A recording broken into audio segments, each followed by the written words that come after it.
Hey, salut tous les amis, c'est Elliot. Aujourd'hui, toute nouvelle vidéo, et pour cette vidéo, je ne serai pas tout seul, je serai accompagné de Karai, un jeune youtubeur critique. Et aujourd'hui les amis, on va parler des gilets jaunes.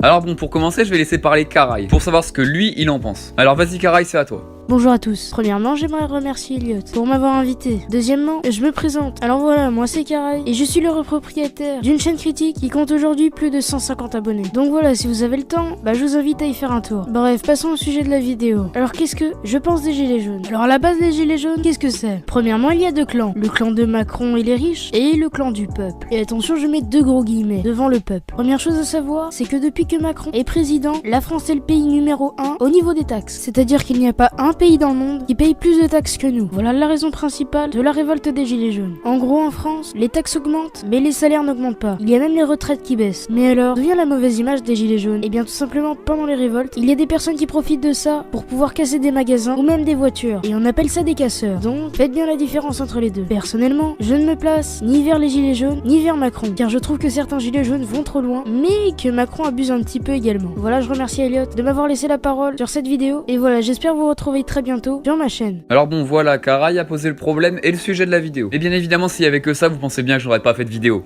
Alors bon, comme l'a dit Karai, depuis que Macron est président, nous sommes le pays à avoir le plus de taxes dans le monde. Voici pourquoi les gilets jaunes disent Macron démission. Alors aujourd'hui à la télé, sur ce qui est du sujet, on voit presque que des problèmes avec les policiers. Et apparemment, les policiers se feraient plaisir sur les gilets jaunes. Alors bon, qu'on mette les points sur les i, il est vrai que les policiers sont en tort et vont vraiment trop loin. Je vais flouter les images, mais je vais essayer de vous entrer un maximum pour vous montrer vraiment à quel point ça va loin. Entre des jeunes défigurés ou des personnes qui ne pourront clairement plus se servir de leurs membres pendant un certain temps, je pense qu'il y a de l'abus côté policier. Maintenant parlons côté gilet jaune. Comme l'a dit Karai, l'image du gilet jaune est énormément dégradée par le fait que certaines personnes en profitent pour casser ou voler. Mais quand je vois qu'une députée ne sait même pas dire le montant du SMIC français, je commence quand même à me dire ou bien on a des représentants de la République totalement incompétents, ou bien on nous prend tout simplement juste pour des cons. Alors bon, le SMIC français est de 1498,47 €. Prix d'essence avec les taxes est environ de 30% sur notre salaire. J'entends bien par mois, ce qui nous revient donc à 449,54 € d'essence par mois avec les taxes. Et je n'ai même pas parlé des agriculteurs pour tout ce qui est tracteurs, etc. Sachant que le SMIC augmente mais que de quelques centimes, sachant que les allocs sont pour un enfant à 168,04 centimes, et que dès que vous avez un enfant de plus de 14 ans, elle baisse à 65,58 €, vous faudrez donc 3 enfants de moins de 14 ans pour pouvoir payer l'entièreté du prix de l'essence avec les taxes par mois, pour ne pas toucher votre salaire. Sachant que en plus, il faut payer l'électricité, la bouffe, les vêtements, l'assurance, l'eau, et tous les petits plus à côté. Alors bon, tout ça pour dire, et what the fuck, c'est quoi cette France qu'on est en train de laisser à nos enfants? En fait, la France, c'est juste deux parties. Les riches et les bourges du côté de Macron, et les pauvres qui, au lieu de vivre, survivent. Après, faut pas faire d'amalgame. Un riche peut être du côté des pauvres, comme un pauvre peut être du côté des riches, même si c'est bien moins fréquent.